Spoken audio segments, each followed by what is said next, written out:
दादी जी। हाँ आप बैठे हैं हाँ। तो थोड़ा सा छठ का गीत गा दीजिए। अब गाँव अपनी गा देने गाई।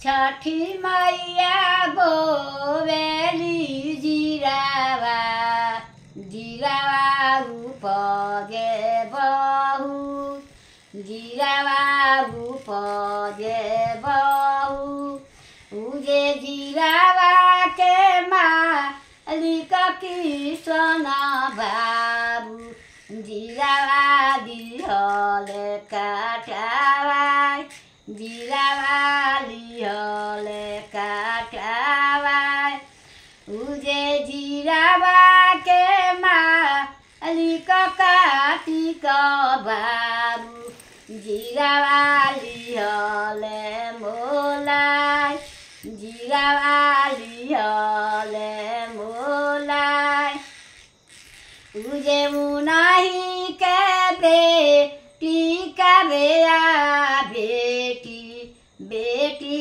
सासुर जास बेटी सासुर जास उजे आमा दिहाली खैसा जीरावा जीरावा गम कति जास जीरावा गम कति जास उजे पापा दिहले भेनु गैया गैया करती जास गैया करती जास उजे भाभी दिहली लीला सरिया सरिया चमकती जास सरिया चमकती जास उजे भैया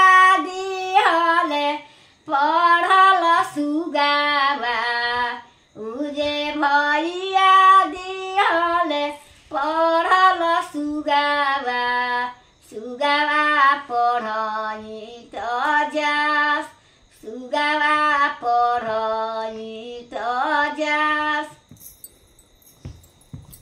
आप लोगों को मेरी दादी का गीत कैसा लगा कमेंट बॉक्स में बताइएगा और वीडियो को लाइक शेयर और चैनल को सब्सक्राइब कर दीजिएगा। Bye bye. इसी तरह मेरी दादी प्यारा प्यारा सा अच्छा सा गीत गाते रहेगी है मैया। हाँ अच्छा गीत गाते रहे हम लोग। हाँ।